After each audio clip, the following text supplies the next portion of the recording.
Yes, Ms. Ndlovu, we welcome you back to the interview room. I'll ask you the first question, and it's in two parts. The first part, what is the effect of a declaration of constitutional invalidity of any law by the High Court in a constitutional application? And the second part, state any two procedures by which an order of constitutional invalidity or validity by the High Court may be brought to the Constitutional Court for determination.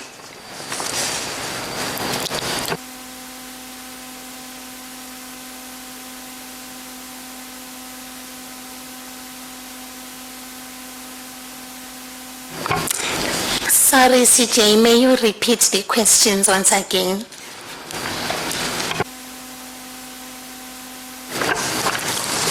Yes. What is the effect of a declaration of constitutional invalidity of any law by the High Court in a constitutional application? And the second part, state any two procedures by which an order of constitutional invalidity or validity by the High Court may be brought to the Constitutional Court for determination.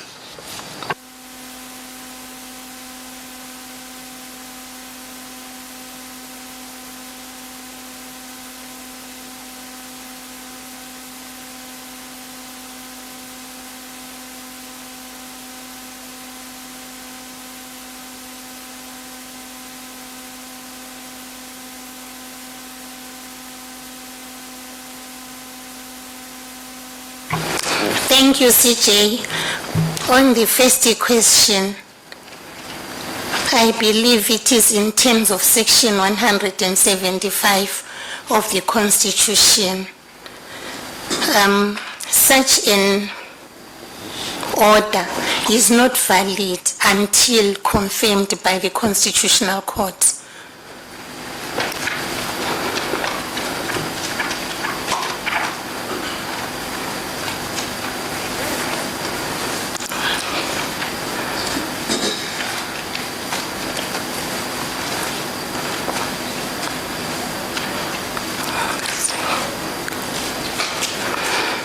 May I let the second question pass? Maybe I'll come again.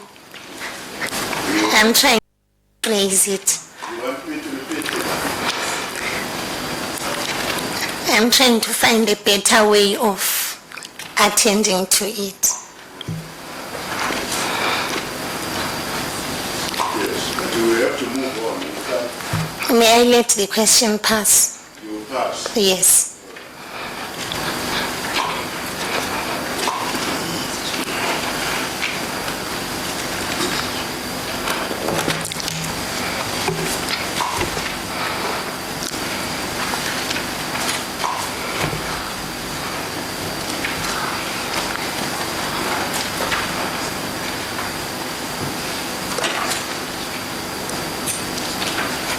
Yes, the second question is also in two parts.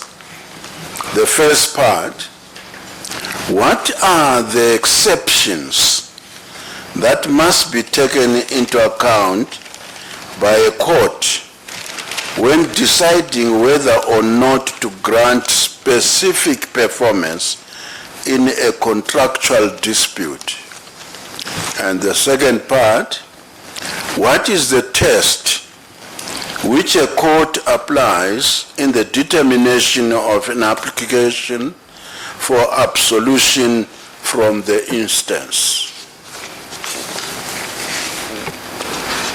Again, may you repeat the second question? The second question. Yes. What is the test which a court applies in the determination of an application for absolution from the instance?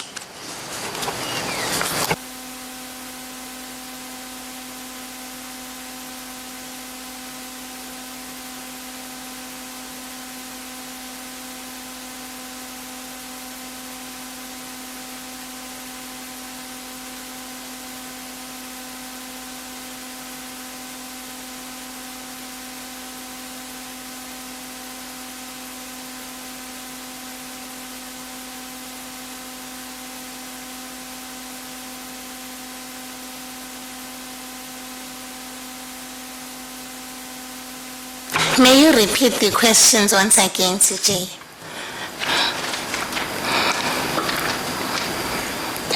The first part, what are the exceptions that must be taken into account by a court when deciding whether or not to grant specific performance in a contractual dispute? And the second part, what is the test which a court applies in the determination of an application for absolution from the instance?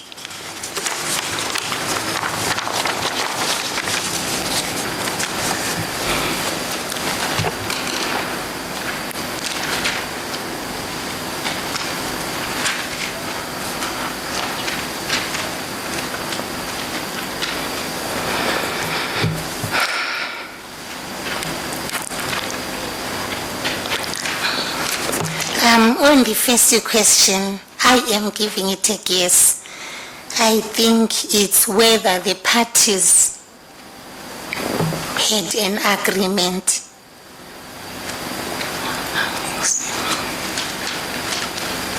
Whether it is a valid contract, a lawful contract. I'm just guessing. On the second question about granting an order of absolution from instance, it means none of the parties have proved their case. Then the court will grant an order for absolution from instance.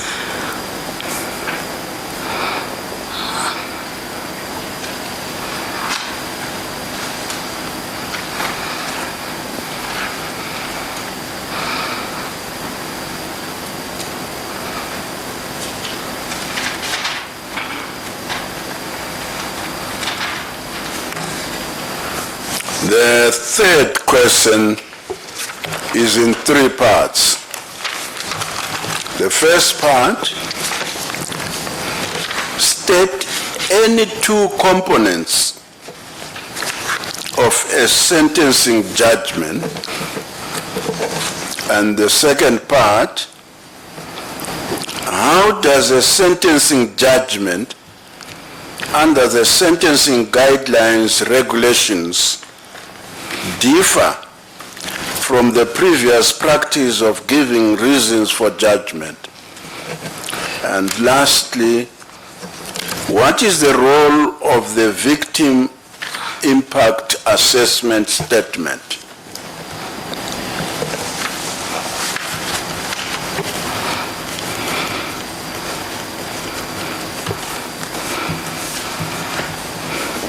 Thank you, CJ. The two components of a sentencing judgment, they start from section 12.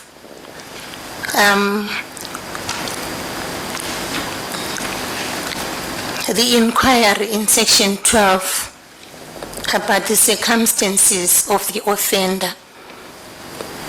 The court needs to understand, in addition to mitigation, the court needs to know more about the offender in order to write a sentencing judgment. The second aspect is the sentencing judgment itself, which must be informative, showing that the court has understood the type of an offender that it is dealing with, so that it will, at the end of the day, pass a sentence that will fit in the circumstances of the offender.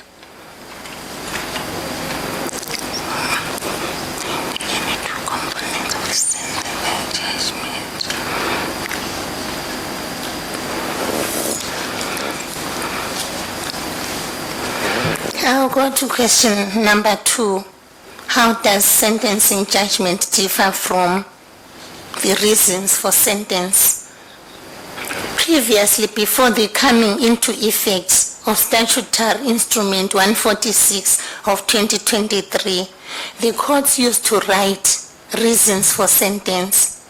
Sometimes the reasons for sentence, as the high courts have already said, some judicial officers were simply paying lip service without getting to understand the accused person, the way the offense was committed, and also the victim. However, with the coming of sentencing judgment, I must say it makes the judicial officer pass a very informed sentence, because you do consider mitigation, you do consider aggravation, you do consider the victim. Previously, the victim was not given an opportunity to come and explain, which was very unfair, because a victim reports a case to the court and wants justice to be done, but the victim will just hear that no, the matter has been finalized. But with this sentencing judgment, the impact, the input from the victim is now considered. For that reason, I would like to say, CJ, that the sentencing judgment is more informative to the accused person, to the victim, and to the public at large. The last part of the question is about victim impact statement. I am sure in my second part I have already touched on that, but I want to emphasize that when people report a matter, they want justice to be done. They are members of the public. They will go out and tell the world that now there is a change in the way things are done. Justice is done because I was called to court and I was heard. I want to give an example like a plea. An accused person has broken into the house and committed a very serious offense or even a robbery, traumatizing everybody. And the accused person comes to court and pleads. The witness and everybody else has been called. They are sitting outside.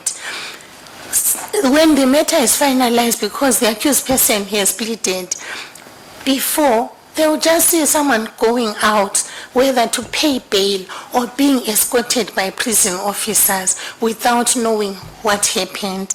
But with the victim impact statement, the victim has an impact in the justice delivery system, which I believe is a stating forward in the sentencing guidelines. Thank you, CJ.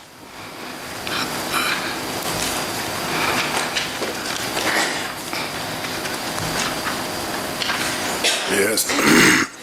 The fourth question has also two parts.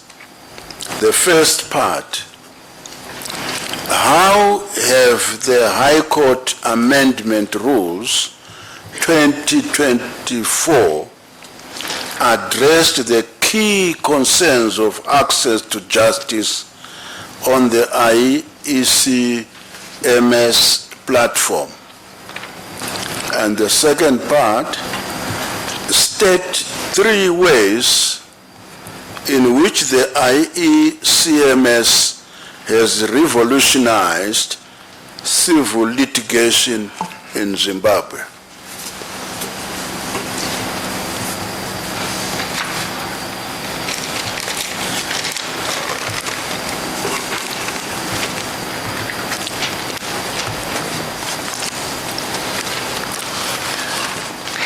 Thank you, CJ. The High Court Amendment Rules of 2023 provides for virtual hearing.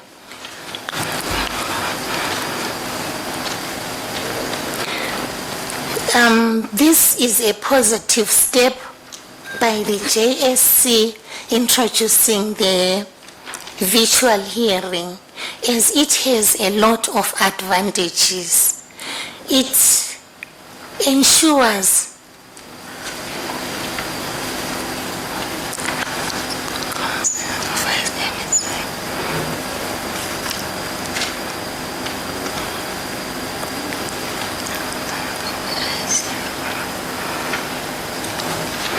The High Court Amendment Rules of 2024 provides for virtual hearing, and through virtual hearing, litigants can participate in proceedings from anywhere in the comfort of their homes. It has brought so many advantages: cutting the cost of litigation, cutting the cost of transport, traveling.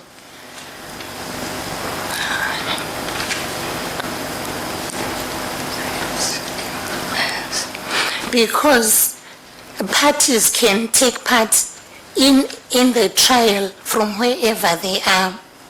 I have read about the success of virtual hearing using ICMS in the courts where it has started, mainly starting with the Commercial Court Division. I read that just now from the Miranda, how the ICMS has helped in timely, speedily finalization of cases, how the ICMS has helped in the keeping the problems of loss of documents, keeping the problems of proceedings which are being filed, being backdated with IECMS. That is now a thing of the past. It is no longer possible. I am in the magistrate court. We haven't started using ICMS, but from the courts that are now using ICMS, the labor court, the high court and superior courts, I have read about the success of the ICMS. Therefore, I will say the High Court rules of 2024 have addressed the concerns of ICMS. Yes. The last part is the 3 ways ICMS has revolutionized. Sorry, may I have the question again?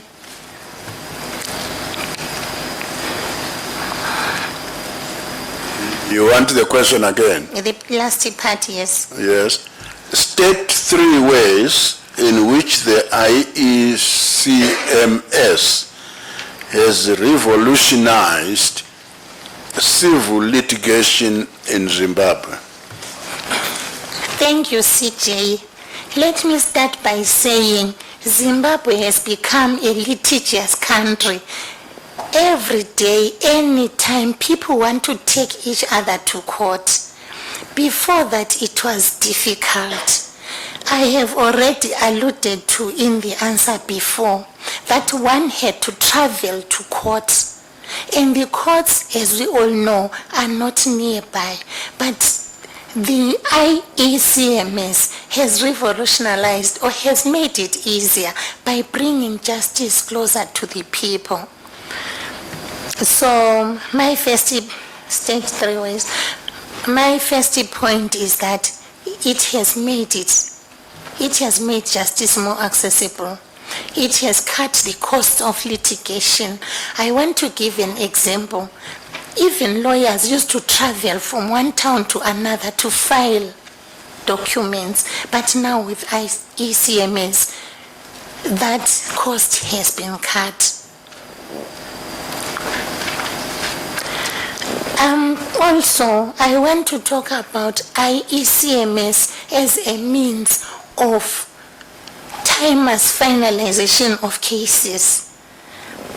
No one would want the case to be pending in his portal for a long time. Actually, there are timelines to be complied with.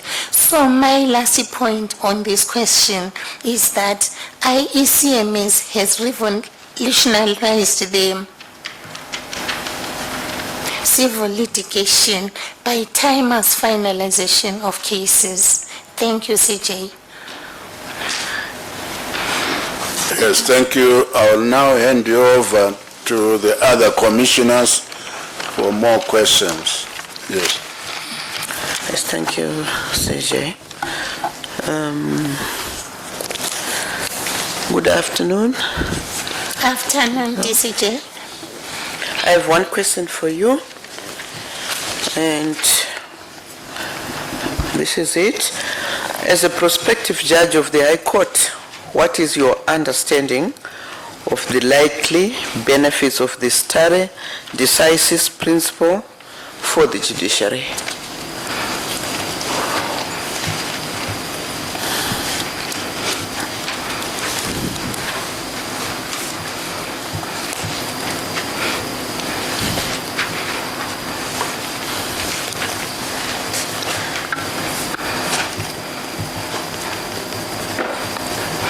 Thank you, CJ.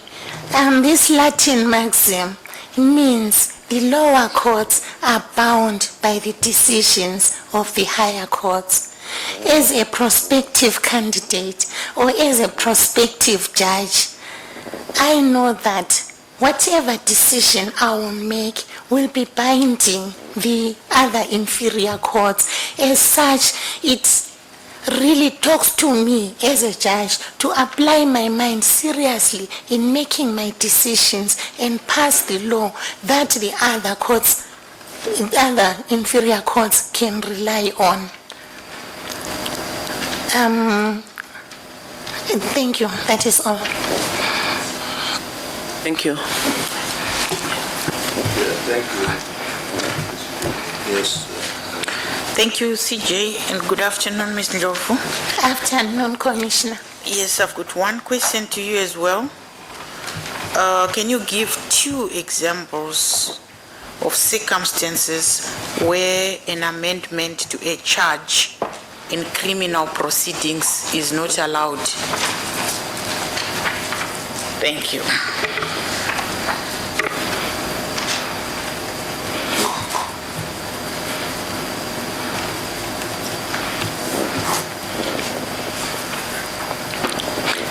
Thank you, Commissioner.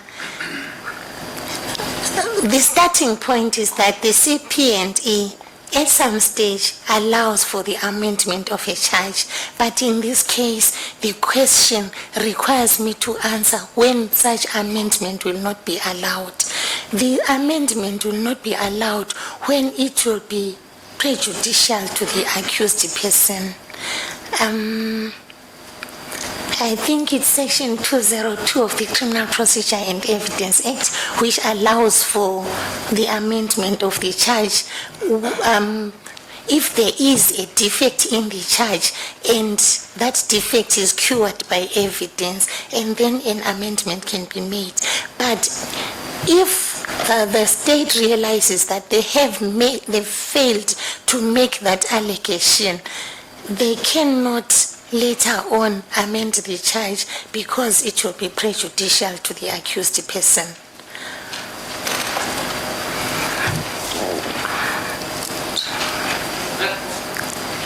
You said 2, I'm trying to think of the second.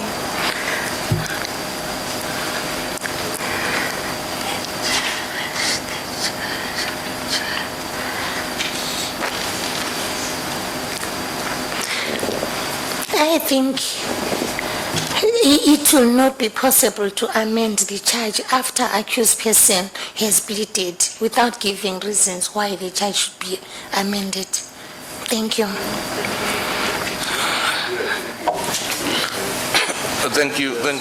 Thank you, Chief Justice, and good afternoon, Mrs. Ndlovu. Afternoon, Commissioner. Yes, I do have one question for you, and it's as follows. What factors should the High Court take into account before interfering with unterminated proceedings in the lower courts?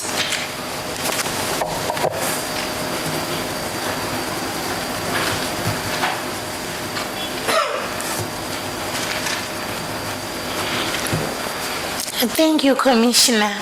I think in this case we are talking about constitutional avoidance, whereby there are proceedings in a lower court and the litigant wants to take the matter to the High Court, the High Court will not take the unfinished proceedings on the concept of constitutional avoidance. Thank you. That would be your whole answer. If you're happy with it, I'm happy. Okay, but there will be proceedings in the lower court, which means the applicant or the litigant can get recourse in the lower court, but somehow litigants, we have found that they take matters to the High Court when there are pending cases or pending proceedings in the lower court. For that reason, the High Court is touching on the jurisdiction of the High Court again. I said it's the concept of avoidance, but it also touches on the jurisdiction of the High Court because the proceedings will still be pending in the lower court. They cannot be proceeded in the High Court. I'm trying to think of the phrase that is used, which is like laboring the High Court with a lot of work which could be done in the lower courts. Thank you very much, and thank you, Mr. Chair. Thank you, Chief Justice. Good afternoon, Mrs. Ndlovu. Afternoon, Commissioner. I also have one question for you. As a judge of the High Court, what factors would you consider in determining the quantum of damages in a matter involving a claim of derelict?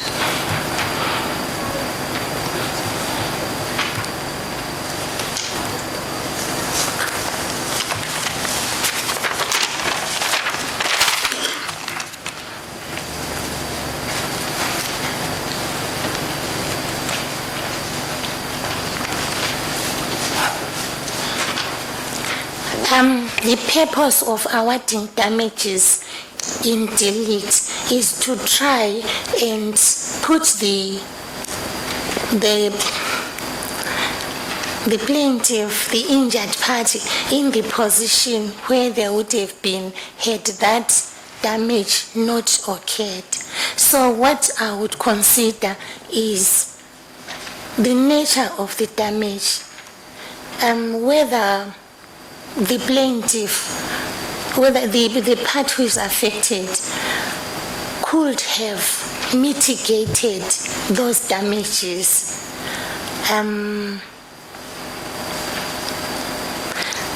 I will also consider the part played by the debtor. I'm taking the person who is supposed to pay to be the debtor, what part he played in these damages, how they arose. And all in all, like I said, it is to try and make complainant's situation better. Try to make the complainant, put them back to. It won't happen that they will be put back exactly because there is damage that has been done, but it is in a way mitigating the situation. Thank you. Thank you, Chief Justice. Thank you, Honorable Chief Justice. Good afternoon, Mrs. Ndlovu. Afternoon, Commissioner.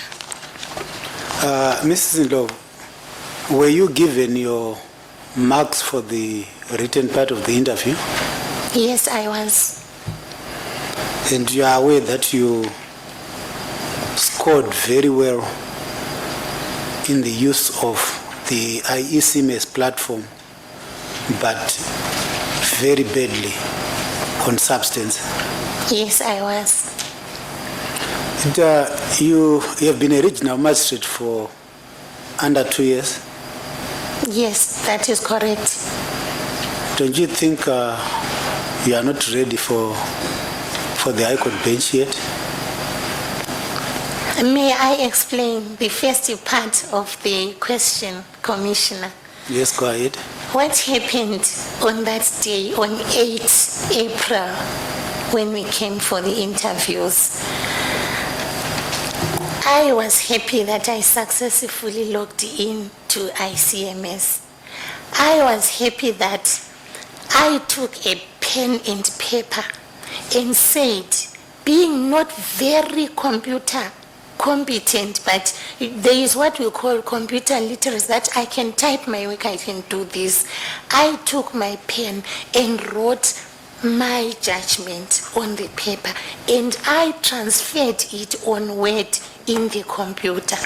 Commissioner, I am sorry that I accidentally deleted. I panicked when I did that. And then there was not much time. When I was trying to race with time, I typed very little, which I felt very bad. But I knew Can I interrupt you? Yes. According to the report, you submitted a complete draft. And that is not the issue. The issue is you submitted a complete draft. So it's about performance, not about mistakes of posting or failing to post. No, I'm not talking about failing to post. I'm failing to post. The laptop was new and it had not been fully formatted. That issue was attended to after the exam. I am talking about the content of what I submitted, which was very brief. And because I had run short of time, having deleted my work, I had to scribble and follow the guidelines as to how judgment should be written. I quickly wrote there should be an introduction, the issues raised, everything up to. But it was very little because of time. Had I been in a position to submit the written one, I would have written the... It's all right. Yes, thank you. So I haven't answered the question of whether I am ready to be a judge of the High Court. Commissioner, you said I have been a regional magistrate for 2 years.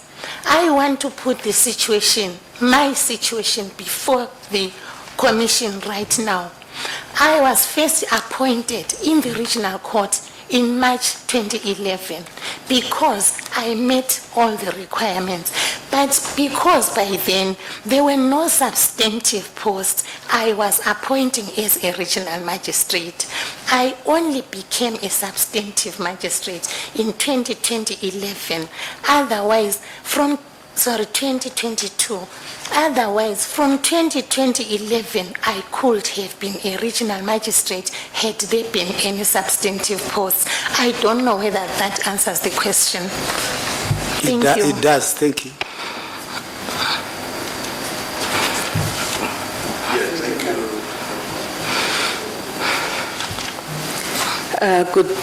Good afternoon, Mrs. Ndlovu. Afternoon, JP. Yes, I just have one question for you. Does the High Court have jurisdiction to hear constitutional matters? If it does, what are the limitations to that jurisdiction?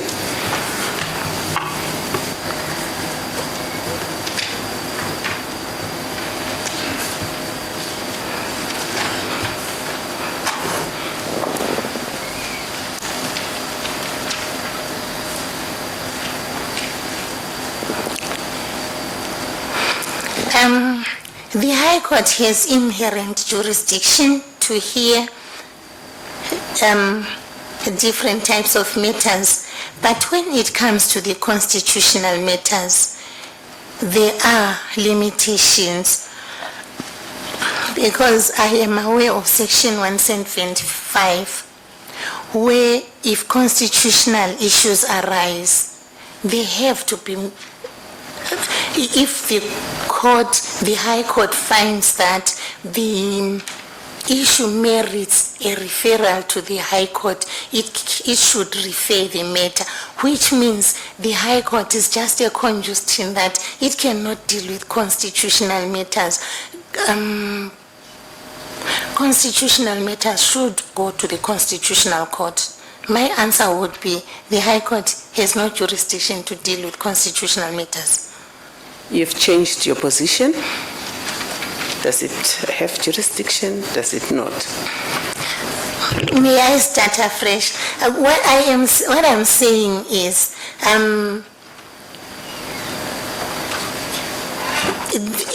let me talk about just one section in section 175, where in the proceedings a constitutional matter arises. The question would be, does High Court have jurisdiction to deal with that matter? Okay, now I have been answered. Please bear with me. The High Court has jurisdiction to deal with some constitutional matters. The matter I was going to refer to is upon request that it be referred to the High Court. Otherwise, without the request, it means the High Court can deal with the matter. The answer would be the High Court has jurisdiction. Question is, are there any limitations?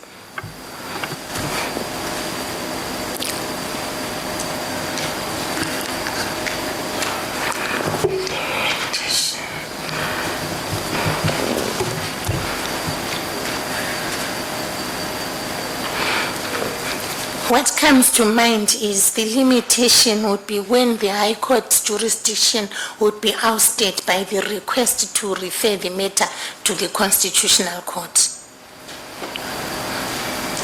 Thank you, Mrs. Ndlovu. Thank you, JP. Thank you, CJ. So, following up on Commissioner Hogwe's statements around the score, would you agree with me that exams are meant to test various aspects, including time, pressure, stress, and then the substantive issues?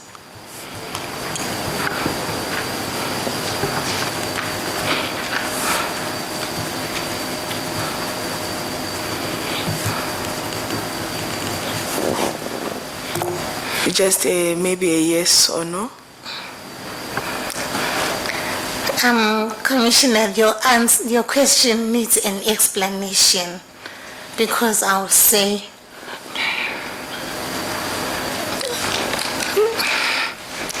may I explain the answer? Okay, briefly. Yes, thank you so much. The exam is to test whether you are suitable, whether you qualify for something. Right. So in this case, as magistrates, we had not been advised that we should be computer literate. When we saw the advert saying bring the laptop, I rushed to IT office and said, please help me with how to use the laptop so that I can take it to Harare. I was not just going to bring a laptop to bring it to the interview. I need to be used. So, Mrs. Ndlovu, sorry if I am cutting you short. I think it is a necessary requirement to be computer literate, given that we are revolutionizing our court systems and making them digital. But on to my second question.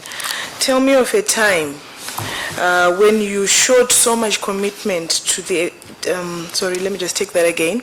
Can you discuss a specific example from your past experience where you showed strong commitment to ensure the smooth and effective operations of the JSC?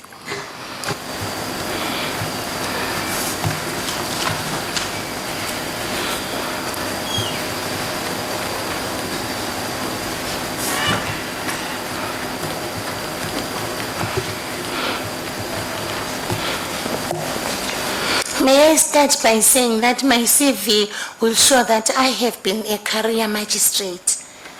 Most of my time committed to JSC work. I have, from the CV, I'm sorry, I'm not touching the CV, you will see that I have worked in various stations. Being in charge of those places, I am not aware of any complaints that have come against the stations that I was in or against me pertaining to my conduct of work, which means I have done my best for the operations of JSC. I have worked in different situations when the country was facing economic crisis, no paper, nothing. We had to improvise. That was the time when I was in Wangi. So I have always done my best. I love JFC. That is why I am sitting here, and I'll continue to do what is best for JSC. Thank you. Yeah, thank you. CJ, we have no further questions. Yes, thank you. Okay. Mrs. Ndlovu, good afternoon. Afternoon, Commissioner. Can you tell us what is meant by a pre-sentencing inquiry in terms of the sentencing guidelines?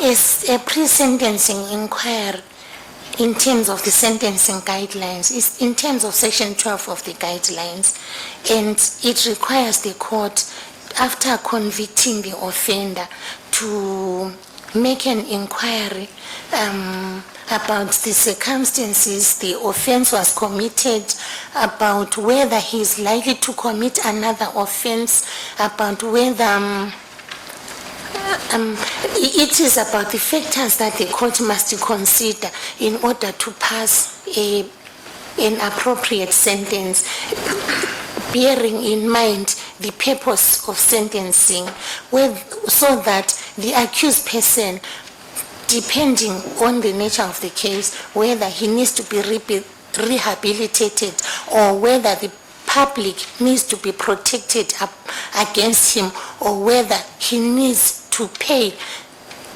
some, like to do community service or pay some compensation to the victim.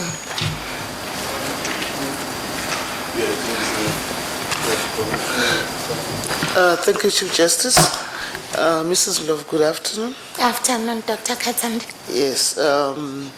If you are appointed as a judge, how would you approach cases involving new emerging areas of law where there may be limited precedent or guidance available?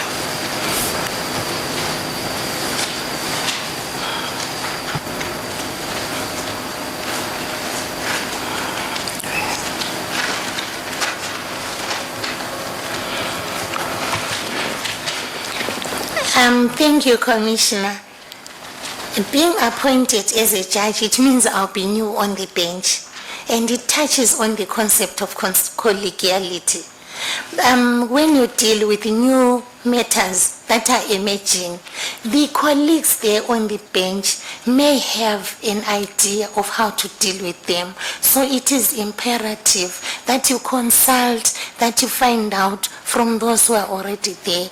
Also, as a judge, I am required to read, to research, and get equipped with the changes in the law. So if new offenses are coming, if new cases are coming, I need to read and familiarize, also asking from those who are already in the system. What will be your sources of reference when you are reading? This is a new emerging area in law. What will be your sources of reference? We are not only confined to Zimbabwean law. It may have arisen elsewhere. So you read both domestic and international law. That's when you can maybe get some help. Like I have said, you can read, you can consult the colleagues, because they are also reading, you know. As the judges, you continue to read, they would have come across such a situation and they'll be able to help. So in short, my answer is you have to read domestic and international law. Maybe that situation has arisen somewhere. Okay, thank you. Nothing further, Chief Justice. Thank you. Yes, thank you. We have come to the end of your interview. You are excused. Thank you, Chief Justice. Thank you.